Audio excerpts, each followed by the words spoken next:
I am the writer-director of Max Bishop, and today I am here just to talk about my 10 favorite Hitman movies. So these lists are always easier said than done, and of course right now I am just thinking more about the movies that I was not able to include on the list. I think the most glaring omission right now is Ghost Dog, Way of the Samurai. But, we got a big category here the more you look into it. And, I really enjoy everything from The Hard Way to Blast of Silence. I Hired a Contract Killer, Jerry and Tom, Grosse Point Blank, Rainy Dog. I mean, we really could go on and on and on. The Original Mechanic, but we'll pause there. We'll just say that it's a hard list to put together. I laid out two pieces of criteria for this list. The first piece of criteria was for the movies on this list, I wanted the hitman profession to be the major focus of the story. And then the second piece of criteria was I'm not considering any ex-assassin movies, like The Long Kiss Goodnight. As amazing as that movie is, the movies on this list, I wanted the hitmen to be active in that profession. Only other disclaimer I want to throw out right at the beginning is this is definitely not a list of movies that I am saying are the greatest Hitman movies ever made. Definitely not. This is just a list of my personal favorite Hitman movies. So, with all of that out of the way, let's make a list. Number 10, Collateral. This is a movie with a capital M, Michael Mann's Collateral. Big movie stars, big cityscapes, total Hollywood happenstances and crazy coincidences. The performances are so engaging. The movie is pulsating with so much energy, moment by moment, and so much life. Collateral is the Hitman movie being embraced by a major Hollywood studio with all of the resources that they have, but fortunately with a great filmmaker at the helm. Number 9, Beyond Hypothermia. This is actually directed by Patrick Lung, who, in addition to his own directing career, as recently as 2017, he has worked as either the first assistant director or second unit director on movies directed by John Woo. Some viewers might notice some similarities between the story being told in Beyond Hypothermia and the story that's told in La Femme Nikita. And even if Beyond Hypothermia is a variation on the Nikita story, I personally prefer Beyond Hypothermia because it takes that idea and just strips it down to the bare essentials.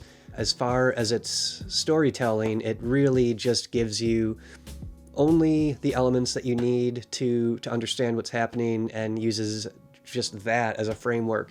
So if you're a fan of kind of the different iterations of the Nikita story, I'd recommend checking out Beyond Hypothermia. Number 8, Pistol Opera. This is Seijun Suzuki's 2001 sequel to his original 1967 Hitman movie. I've seen also some people describe it as a remake, and I think it's fair to compare Pistol Opera to Evil Dead 2 and Army of Darkness, where yes, those movies do continue the story that's being told, but they also kind of reinvent the previous installments. So this time around in Pistol Opera, our main Hitman character, her name is Stray Cat. And Stray Cat lives in a world where all of the hitmen in Japan are ranked. There's like this scorecard where the hitmen are ranked by their effectiveness and how deadly they are. And Stray Cat is currently ranked number 3, and she wants to be ranked number 1. Of course, who wouldn't? And I think the most important thing to know is that Pistol Opera is the Hitman movie as psychedelic avant-garde madness. This is a crazy fun movie, but also it is just crazy. Aside from that brief synopsis I gave, I probably couldn't do that much better to describe the story, and I've seen it a few times. All I know is that I love its energy. I love its zaniness. It is a live action cartoon in a lot of ways, in the best of ways. Number 7, In Bruges. I think for a lot of us, In Bruges has become, one of our favorite comedies of the 2000s. Brendan Gleeson and Colin Farrell are a match made in heaven. Their characters are just the perfect characters to be trapped in this place where they don't want to be as they wait for instructions after a hit that's gone wrong.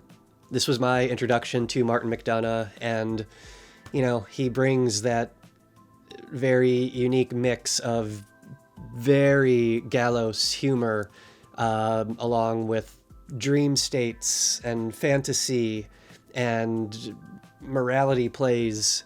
This might be one of the few movies where I love the script maybe even more than the final movie. Not to say anything against the final movie, but wow, what a script. Number 6, Bulletproof Heart. I think Bulletproof Heart is one of the most neglected American genre movies of the 1990s. This movie has never been released on Blu-ray or DVD.